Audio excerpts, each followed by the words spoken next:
Pusirawas Utara, kepada yang terhormat Bapak Dr. Andes Haji Iksan Baijuri, MSI, dipersilakan. Dengan mengucapkan Bismillahirrahmanirrahim atas berkat rahmat Allah yang Maha Kuasa, pada hari ini Rabu tanggal 13 Desember 2023, sidang terbuka dalam rangka wisuda ke-1 Prodi MPI, PGMI, PGPAU, Stit Al-Materia Baijuri Muratara angkatan pertama tahun 2023 dengan resmi dibuka. Semoga Allah meridhoi kita semua. Selanjutnya orasi ilmiah kepada yang terhormat Bapak Dr. Andes Haji Hamkubono, MPD, kami persilakan.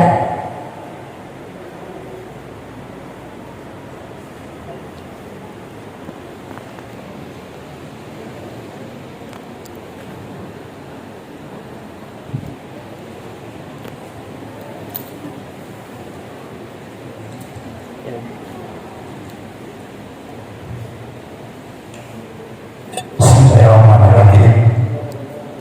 Assalamualaikum warahmatullahi wabarakatuh.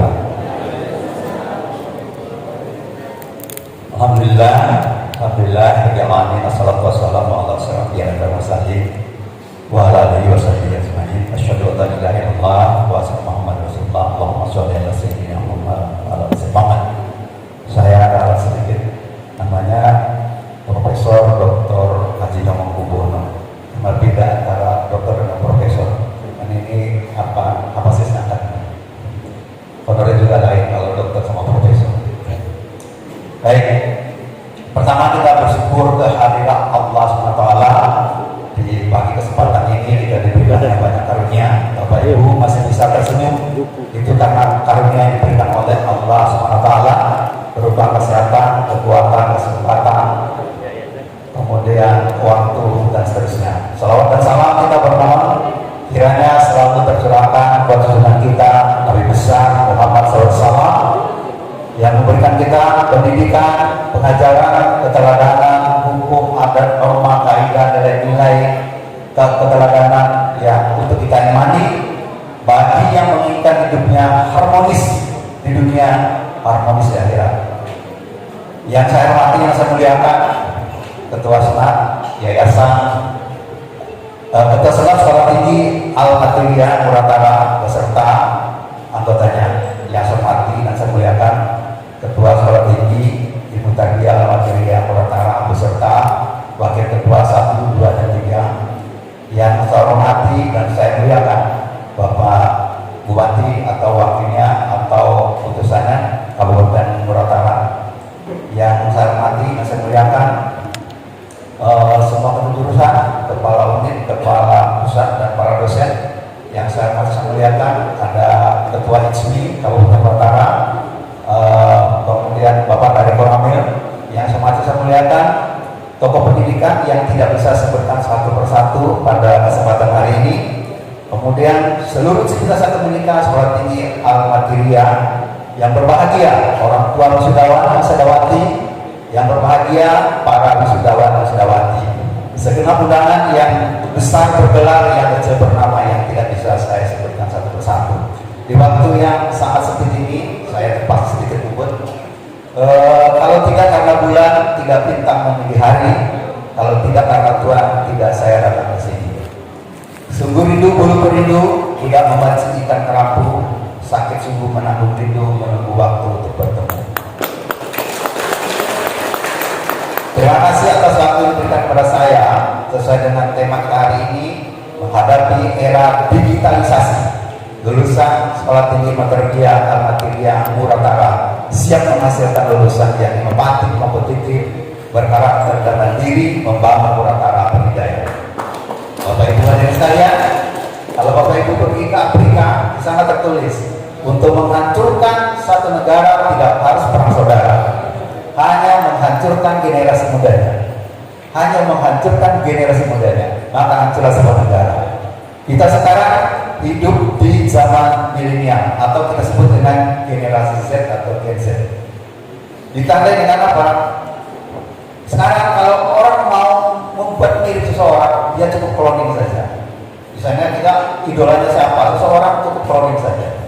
Kemudian orang perang tidak boleh tidak saling berhadapan juga bisa, karena kalau kita sembunyi di tembok, orang menggunakan infrared sudah kelihatan musuhnya di sana. Orang menggunakan pesawat tanpa awak mengirimkan sinyal segala data-data untuk kita. Begitu majunya teknologi. Orang rapat tidak perlu lagi rapat berhadapan. Rapat orang di Indonesia, anggotanya, anak buahnya di Amerika, di seluruh dunia, dia cukup kembali internet saja rapatnya. Orang tidak ada keturunan bisa menggunakan bayi tabung. Orang pinjam bank tidak harus ke bank sekarang, bisa pinjam pinjol namanya. Kita kalau naik transportasi harus stop mobil di jalan. Sekarang Grab yang datang, ojek yang datang. Kemudian sekarang orang berjualan tidak harus punya toko dan kita tidak harus ke toko, sudah menggunakan aplikasi. Inilah kehidupan sekarang ini. Yang lebih parah lagi itu sebenarnya namanya era krisis. Itu krisis budaya dan diri. Ini sebuah keprihatinan karena nilai-nilai dalam kehidupan itu sudah banyak tidak dihiraukan. Contoh, korupsi dilakukan oleh orang yang berpendidikan. Tidak ada korupsi yang dilakukan oleh orang tidak berpendidikan. Artinya apa? Nilai-nilai kejujuran, kedisiplinan, empati, rasa kasih sayang, kehormatan sudah banyak dihiraukan. Oleh karena itu, saya berharap dan berdoa lulusan dari sekolah SDT Al-Materia ini bisa mengantisipasi hal seperti ini. Oleh karena itu, karakter yang kami harapkan dari sekolah ini adalah pertama, itu adalah memiliki cita-cita yang tinggi. Baik alumni maupun yang masa sekarang, kami harapkan punya cita-cita yang tinggi, setinggi langit. Karena sekolah itu tidak cuma S1 kalau akademik, ada S2, ada S3, terus ada S itu sampai sukses, S1, S2, S3 sampai sukses begitu. Yang kedua, kami harapkan mahasiswa di sini memiliki pendirian kokoh. Yang ketiga, memiliki rendah hati, bukan rendah diri tapi rendah hati. Beda dengan rendah diri dan rendah hati. Yang keempat, mahasiswa, alumni kami harapkan di sini peduli terhadap lingkungan. Yang kelima, berpikir jernih, apalagi sekarang eranya dengan era keterbukaan informasi, kadang-kadang kebenaran itu kalah dengan sebuah kenyataan. Kebenaran dikalahkan dari persepsi. Kita baca hanya persepsi saja, itu kita punya rasa pendirian, padahal harusnya tidak seperti itu. Kita harus punya bukti, baru kita bisa mengambil sebuah keputusan. Yang keenam, kami mengharapkan anak-anak atau mahasiswa, alumni bisa berpikir kritis atau critical thinking. Kalau dia salah, katakan salah. Kalau dia benar, katakan benar. Yang ketujuh, kami harap bisa melahirkan, menjaga rasa bertanggung jawab pada diri sendiri, kepada keluarga, kepada masyarakat, kepada tanah air, kepada bangsa, kepada negara. Yang kedelapan, setiap orang harus punya perubahan. Kalau kita tidak berubah, kita akan tertinggal. Contoh, guru-guru yang tidak menerima kemajuan teknologi informasi, apalagi dosen, itu akan ditinggalkan dari mahasiswanya. Karena sekarang perkuliahan tidak hanya tatap muka, tapi bisa dengan online. Orang kampanye sekarang tidak harus datang rumah ke rumah. Dia bisa kampanye oleh media massa, menyampaikan visi-misinya begini, misi-misinya begini, tujuannya begini, indikator keberhasilannya begini. Kemudian kesembilan, kami harapkan para mahasiswa, para alumni berpikir dewasa. Karena mahasiswa itu adalah agen perubahan yang merubah cara berpikir, cara bersikap, cara bertanggung jawab, cara memperlakukan, cara hidup, dan seterusnya. Kesepuluh, kami harapkan punya karakter yang beriman dan bertakwa. Kesebelas, berakhlak mulia. Sekalipun ilmu kita tinggi, kita punya pendidikan SPD, MPD, doktor, profesor, kalau kita punya akhlak itu tidak ada gunanya. Ya, oleh karena itu akhlak dengan pendidikan itu harus seimbang. Yang ke-12, memiliki ilmu wawasan. Ya, wawasan itu penting. Kalau kita misalnya pedagang, bukan hanya pedagang, tapi wawasan ekonomi, statistik, pengetahuan sosial, hiburan, itu kita harus punya wawasan. Mulai dari pagi sampai kita tidur, informasinya sudah sangat banyak. Tinggal kepada kita mau atau tidak mau. Kemudian yang ke-13, jujur. Ini juga sangat penting karena sekarang sudah banyak kehilangan kejujuran. Jangankan kita percaya kepada orang, kadang-kadang percaya kejujuran ke diri kita sudah susah. Ya, oleh karena itu harapan saya kepada alumni yang pada hari ini berpendidikan sebagai sarjana pendidikan, kepada para mahasiswa belajar ini harus menanamkan nilai-nilai dan jiwa jujur. Yang ke-14, disiplin. Ya, disiplin waktu, disiplin dalam segala hal, karena kunci keberhasilan ada disiplin. Yang ke-15, demokratis. Yang ke-16, adil. Yang ke-17, cinta tanah air. Ya, kebanyakan kita generasi muda tidak cinta tanah air. Contoh, kalau sudah makan, sampahnya dibuang kemana-mana. Apalagi sama plastik. Sama plastik itu dia hancur itu 15-20 tahun bisa terurai di tanah. Selama 20 tahun dia tidak akan terurai. Bayangkan kalau satu orang satu hari membuang 3 kantong, berapa kantong yang mengendap di bumi. Ini salah satu contoh ketidakcintaan kita kepada tanah air. Yang kedua, pemborosan listrik. Pada masyarakat yang bilang hemat listrik, tapi pada beberapa kantor itu kadang lampunya siang masih hidup. Ketika ada skala besar kita sangat royal. Kalau kita belajar di Korea Selatan, tisu saja itu dibatasi per bulannya, AC dibatasi, kadang jam tertentu AC-nya mati sendiri. Kemudian bangunan-bangunannya lebih banyak tinggi, dia tidak banyak menggunakan listrik, tapi menggunakan penerangan dari sang surya. Kemudian mandiri. Nah, sekarang kita banyak ketergantungan. Jangankan yang mahasiswa alumni, kadang yang sudah pegawai juga punya ketergantungan. Contoh, ketika misalnya ditempatkan di daerah terpencil, di daerah yang menurut dia tidak enak, dia selalu minta dukungan orang lain dari pindahan. Ya, datang ke sana, ini menunjukkan bahwa kita belum memiliki karakter kemandirian. Yang ke-9, kreatif. Orang berhasil itu bukan hanya dengan pendidikan, bukan hanya orang kaya, tapi kreatif. Ya, kreatif. Dan semua orang memiliki potensi untuk mengembangkan kreatifnya. Kemudian sehat. Yang ke-21, semangat bergotong royong. Sebagaimana ciri khas Indonesia itu adalah bergotong royong dan kekeluargaan. Ini harus selalu ditanamkan. Yang ke-22, sikap menghargai atau mengakui orang lain. Permusuhan yang terjadi, konflik yang terjadi itu karena kita tidak mengakui keberadaan orang lain. Selagi kita mengakui keberadaan orang lain, maka tidak akan terjadi konflik. Oleh karena itu karakter ini harus dipunya oleh para sarjana hari ini dan para mahasiswa yang ada. Kemudian orientasi pada keunggulan. Setiap orang punya potensi dan potensi itu harus menjadi keunggulan. Apakah dia hobinya menulis, apakah dia hobinya olahraga, itu harus diunggulkan. Kemudian terampil yang ke-25-nya public speaking. Kita bisa berbicara pada semua suasana. Suasana orang bersedih diminta kita bisa berbicara. Suasana resmi kita bisa berbicara. Kemudian kita harus bisa mengerti dengan IT. Sekarang sudah IT semua. Orang cari jodoh sudah IT. Ya, orang mencari pekerjaan sudah menggunakan aplikasi. Orang mencari makan sudah menggunakan aplikasi. Generasi muda harus menguasai itu. Kalau tidak, Anda akan tenggelam. Kemudian mudah membangun hubungan korelasi dengan orang lain. Kemudian yang ke-28, kemampuan menulis. Mahasiswa, alumni harus bisa menulis karena setiap orang punya ide, punya gagasan, punya pendapat, punya pengalaman yang orang lain tidak tahu, dan itu harus ditulis supaya orang bisa belajar dari apa yang pernah kita alami dan apa yang jadi pikiran kita. Kemudian kemampuan memimpin atau leadership. Kemudian memanajemen waktu, bekerja keras, memiliki rasa ingin tahu, semangat kebangsaan, cinta tanah air, peduli sosial, mudah beradaptasi, dan hidup sederhana. Jadi ada 37 karakter yang kita harapkan lahir dari sekolah tinggi Ahmad Riyad ini, baik alumni maupun mahasiswa sekarang ini. Saya tidak percaya Muratara ini akan bisa berkembang dengan daerah lain, akan bisa tegak sama tinggi, duduk sama rendah dengan daerah lain jika mana ditopang oleh sumber daya manusia yang berkualitas. Tapi kalau sumber daya manusia tidak berkualitas, kita tunggu saja. Agama menyatakan tunggulah peruntuhannya apabila tidak diurus oleh orang ahlinya. Baik, apa hambatan pada saat para mahasiswa? Pertama, saya tidak percaya bahwa mahasiswa muda itu pertama masalah keuangan, itu pasti. Yang kedua, kesehatan mental dan emosional. Karena apa? Karena keterbatasan antara keinginan kita dengan ketersediaan yang ada membuat kita tidak stabil. Kita sebut dengan kesehatan mental dan emosional. Yang ketiga, kualitas menyesuaikan diri. Mahasiswa kita ini walaupun di sekolah ini belajar ilmu pengetahuan sosial, tapi beradaptasi dengan lingkungan sosial itu susah.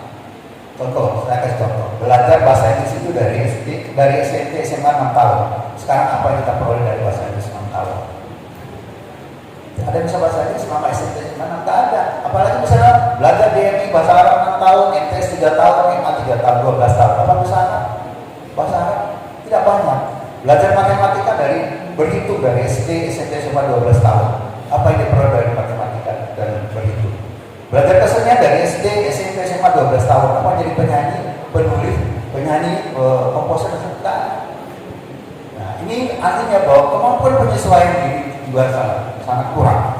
Yang keempat, kita itu tantangan karir dan persiapan dunia kerja belum ada. Kalau saya tanya misalnya kepada alumni, pasti jawabannya, apa ingin jadi guru? Kalau ada kesempatan, kalau nggak jadi pedagang. Itu artinya apa? Kita tidak mempersiapkan karir dunia kerja kita ke depan. Yang kelima, konflik interpersonal antara orang tua dengan anak-anak, antara mahasiswa dengan mahasiswa biasanya ada konflik. Ya itu mau tidak mau ada. Kemudian yang keenamnya tantangan teknologi. Nah sekarang itu semua perkuliahan tugas segala macam sudah menggunakan teknologi. Perguruan tinggi sudah maju. Dia bisa melihat hari ini anaknya kuliah masuk jam berapa, pulang jam berapa, hambatannya apa, dosennya siapa, di lokal apa bisa dilihat. Kalau ini semester bisa dilihat akademiknya bagaimana, pengembangan akademik bakat bagaimana. Nah ini artinya bahwa teknologi itu menjadi tantangan. Yang ketujuh itu kurang pergaulan. Yang kedelapan hukuman, kurang iman. Itu bagian dari mahasiswa kita. Kemudian mental instan. Yang kesembilan, dia ingin segera sukses. Padahal sukses itu memerlukan proses. Tidak ada orang sukses yang langsung. Kecuali dia keturunan, misalnya keturunan raja. Itu bisa jadi raja, tapi itu kita berproses. Nah, kalau ini anak-anak juga mentalnya instan. Yang ke-10-nya kurang kreatif. Kalau kita dulu kreatif, buat layang-layang sendiri, buat mainan sendiri. Sekarang anak-anak beli layang-layang. Kalau kita dulu goreng pisang, digoreng sama orang tua kita, kan ada prosesnya. Apa prosesnya? Di situ sambil ngobrol bagaimana masaknya. Sekarang dia aja 2000 dapat 3. Nah, ini menjadi bagian yang kita sebut dengan kurang kreatif. Yang ke-11 itu mengendaki yang praktis. Anak-anak ini kalau masuk itu sebenarnya cepat gitu. Padahal tidak semudah itu. Kalau kita tanda tangan itu harus dari bawah. Di bawah ada prosedur, ada step-nya, ada langkah-langkahnya. Kalau dia itu jalan itu saja. Kemudian pusat, kurang semangat. Kalau kita itu jalan kaki 2-3 kilo ke sekolah ke kampus, 5-6 kilo udah biasa. Kalau sekarang jalan kaki 2 kilo udah mengeluh kan gitu. Kemudian anak-anak ini juga kutil, kurang teliti. 14-nya sembelit, jadi hambatannya sembelit. Sedikit membaca literatur, kurang banyak membaca. Kalau saya dulu kuliahnya 1 hari 1 buku. Saya S1 itu bacanya berapa? Kalikan saja, 1 hari 1 buku. S2 itu berapa saya baca? 2000 buku. S3 itu berapa saya baca? 3000 buku. Ya, 3000 buku saya baca. Ini kalau kita mau maju, kalau mau berubah. Oke, berikutnya kurang rapi. Anak-anak ini kurang rapi dari tampilannya. Terus tulis kurang disiplin, kadang pakai motor, nggak pakai helm, kadang aturan ditabrak saja. Terus kerap, kurang terampil. Ke-18-nya TDC, tidak bisa komputer. Yang ke-19-nya panu, payah nurut. Yang ke-20-nya kuman, ya kurang iman. 21-nya utang, kurang tanggap. 28-nya PKK, pakaian ketat-ketat. 23-nya GBHN. Gagasan besar hasil nol. Kalau mau tanya istilah kami itu mau tanya bukan main, tapi hasilnya tidak ada. Bahasa Inggris yang dikenal dengan NATO, no action, talking only, ngomong saja. Terus yang ke-24-nya dia punya paradigma yang berbeda, namanya SDM. Kalau kita bilang SDM itu sumber daya manusia, kalau mereka bilang selamatkan diri masing-masing. Ini yang susah. Dia mau sendiri. Jadi ada 24 hambatan bagi generasi muda termasuk mahasiswa dan alumni ini dalam kehidupan pada saat ini. Bagaimana solusinya? Pertama, masalah keuangan. Harus manajemen keuangan. Ya, uang itu kalau banyak pasti habis, kalau sedikit di manajemen pasti cukup. Kami yang berada di sini tidak ada yang dari semua orang kaya, semuanya dari susah. Tapi penting itu bisa. Jadi manajemen keuangan. Yang kedua, kampusnya itu harus banyak kerjasama dengan orang lain. Salah satunya Pemda. Pemda itu di Rujak Lebong Pak ya, mohon maaf Pak Asisten atau Pak Wakil Pak Wati. Di Rujak Lebong itu ada namanya Universitas Rujak Lebong atau Universitas Patutulai. Semua mahasiswanya itu dibantu dari Pemda. Semua UKT-nya dibantu dari Pemda. Dulu saya ditawarkan rektornya, tapi saya nggak mau karena saya hidupnya dari kampus lain. Dan saya nanti harus mencari mahasiswa ini sementara saya hidup selama ini dari kampus yang ini. Jadi saya bilang saya tidak bisa karena rasional tidak masuk.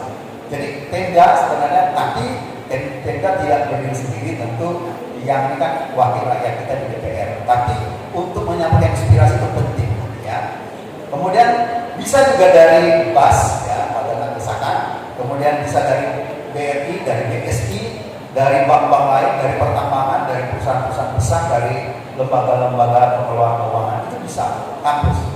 Jadi kita bilang kita mahasiswa punya begini, tapi kemampuan ekonomi sangat terbatas. Itu yang pertama. Yang kedua, masalah kesehatan mental dan emosional bisa dilakukan dengan memanage waktu, olahraga teratur, motivasi yang kuat. Ya, harus. Jadi sekolah ini bukan hanya satu saya bilang. Setelah ini nanti sekolah lagi S2, sekolah lagi S3. Ada pelatihan-pelatihan yang sertifikasi itu diambil saja. Misalnya nanti ada PPG diikut saja, ada sertifikat yang diikut saja. Kemudian harus punya daya juang yang kuat. Kalau mau berubah, harus punya semangat, harus punya stamina, daya tahan yang tinggi, daya tahan dari berbagai persoalan. Orang mau ngomong kita terserah, tapi yang penting daya juang kita. Kemudian kreatif, inovatif, inspiratif, kolaboratif, perencanaan karir. Kemudian jangan mudah menyerah, sukai apa yang kamu kerjakan, bekerja keras untuk mimpimu, berada di lingkungan yang positif. Baik, Bapak Ibu hadirin sekalian, entah belana, entah sepat, tanam sendawa di jerami, entah meleset entah tepat, maaf tidak 10 jari. Kalau ada subur di ladang, boleh kita menumpang mandi. Kalau ada umur yang panjang, insya Allah kita berjumpa lagi. Kalau ada jarum yang patah, jangan simpan di dalam peti. Kalau ada kata yang salah, jangan simpan di mati. Terima kasih. Berbanyak maaf. Wassalamualaikum warahmatullahi wabarakatuh.